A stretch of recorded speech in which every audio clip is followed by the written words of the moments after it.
welcome to today's video. I am joined by Chaos, my coral glow ball python who is just adventuring around. I haven't taken him out for a minute, so I'm just enjoying my time with him. Not going to keep him out the whole video. I know I say this like in the beginning of every single video I ever make. I just don't like keeping them out the entire time because I feel like they aren't going to enjoy that. There's his little head.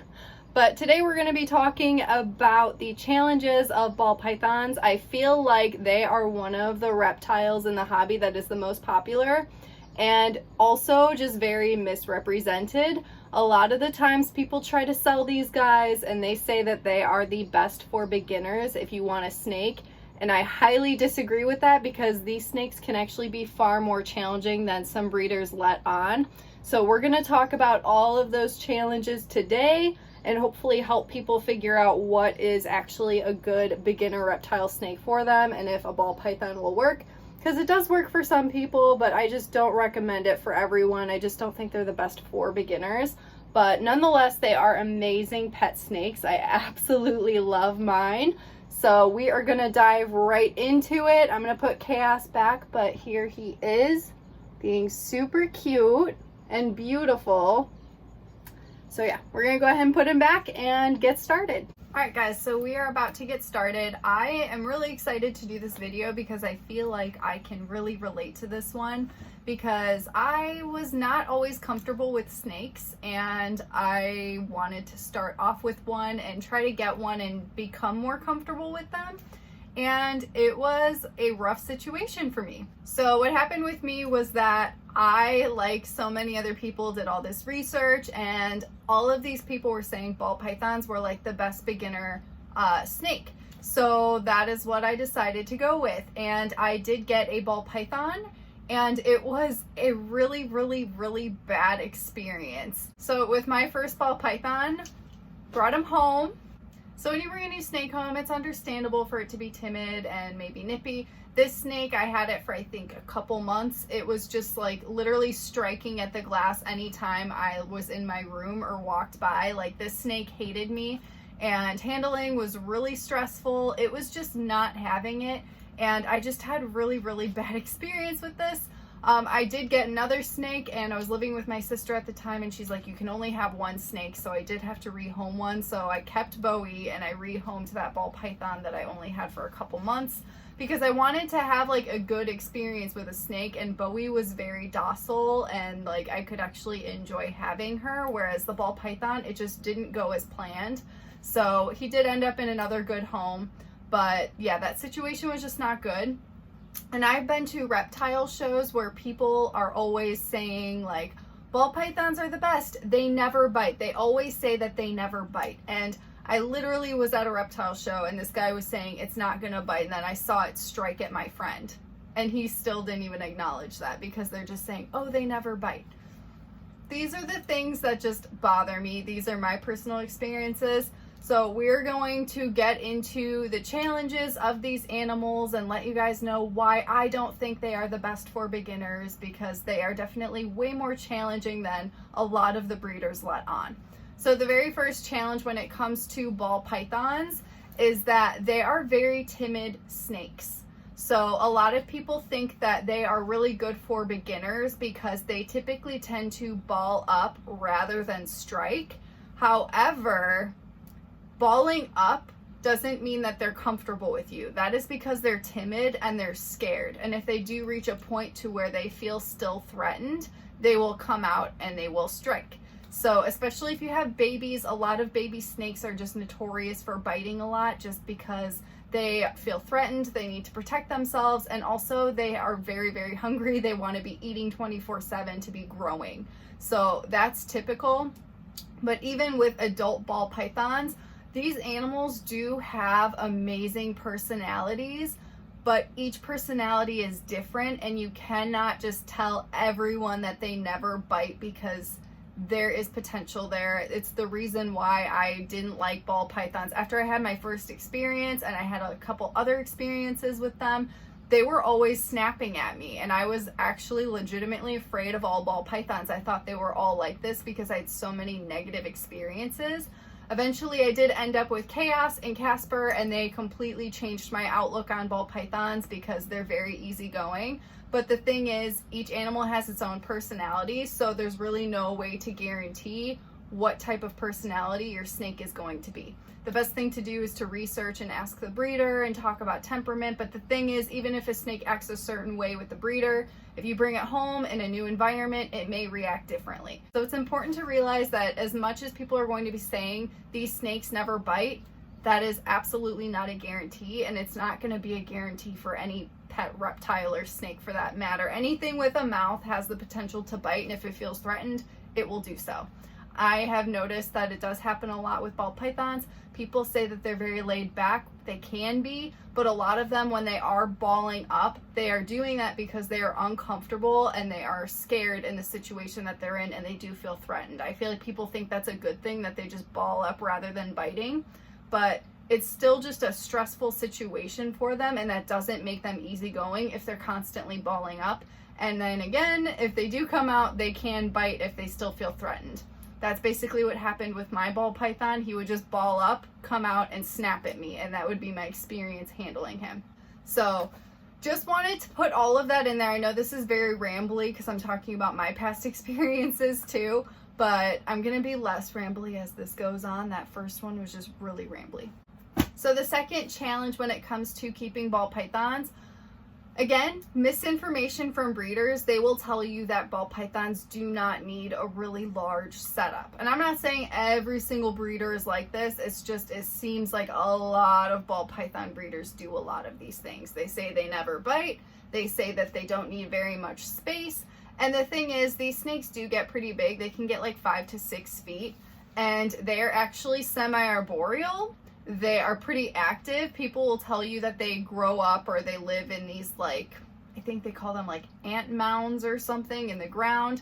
However, they've done more research since then. These animals do like to climb up in the trees, and they are semi-arboreal. They will utilize the space that you give them. So it is very important to recognize that and make sure you do your research ahead of time to realize that I would recommend, as a minimum for a ball python that's an adult, a 4x2 enclosure. So for my ball pythons, I use a 4x2x16 from Zen Habitats. It is PVC, so it can handle heat pads and high humidity. So all of those components are great for keeping ball pythons.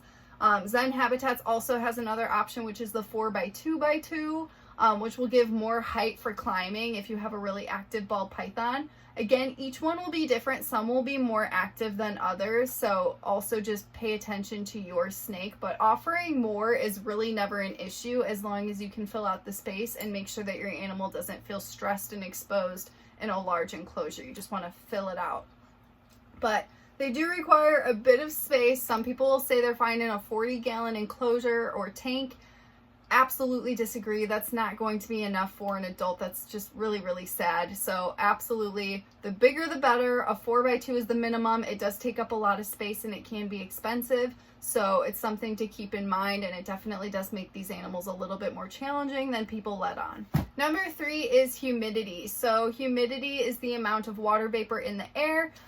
It can be pretty challenging for beginners. It's very important for ball pythons in particular, not only because if you aren't giving them the proper humidity, they can get sick with respiratory infection, but they can also have trouble shedding. So they really need that high humidity around 60%. I bump it up even more than that if your snake is in blue and about to shed. Really mist down the enclosure. Make sure it is a good, healthy environment. You want a moist substrate. You want a large water bowl. You want to be misting down the setup.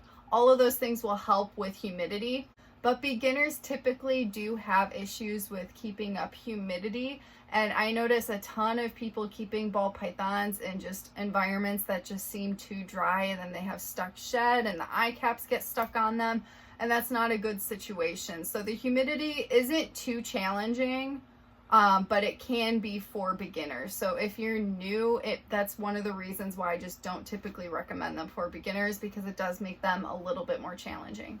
Number 4 is that ball pythons are picky eaters. Not every single ball python is going to be picky, but for the most part, there are so many that are picky that I had to put it on my list. It's kind of crazy how picky they can be sometimes. Some of them prefer certain colored rodents, certain size rodents, certain rodents in particular. They may not like mice or rats. They may need something else like gerbils or hamsters. Like, it can get very weird, really challenging, having to figure out what will work for your snake so that way they'll eat. So that does not make them easy whatsoever. That's why I typically recommend like a corn snake for a beginner, because they just eat anything and they have great appetites.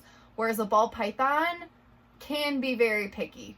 Again, not all of them will be, but it's something to be aware of, because if you're new and you want to get a ball python and then you end up with a picky one that is just picky about eating everything, it's probably going to stress you out. It's going to be overwhelming. So that's why I had to put it on my list. And the fifth and last challenge for ball pythons is the one that you will hear about probably the most, and that is their feeding strikes. So not only can they be picky, but they can also just go off of feedings. There are so many different reasons why this could be. It could be improper husbandry, improper setup, improper like humidity, temperature, all of that. It could be breeding season, it could be illness, or sometimes it seems like they just go off of feeding and there isn't really a reason why, and you don't really know. And the thing is, they can actually go off of feeding for a pretty long time if you have an older snake.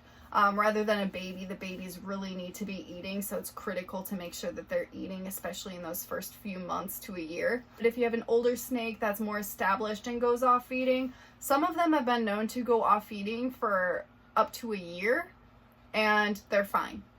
But it's stressful, because if you have an animal that is not eating whatsoever, you're going to be really worried and stressed and trying to figure out how to fix that situation. So that's another reason they're just pretty challenging and not the best for beginners. I do tell people that if you do have a ball python and it goes off of a feeding, just pay attention to your snake. If you are noticing that it's starting to lose weight when it's not eating, that is a cause for an alarm, and that would be a good time to seek veterinary attention, because if they are losing weight, there is a chance that there may be something internal going on, whether it has parasites or whatever the case could be, some type of underlying illness. So that's very important to make sure that your snake isn't losing weight when it's off of a feeding.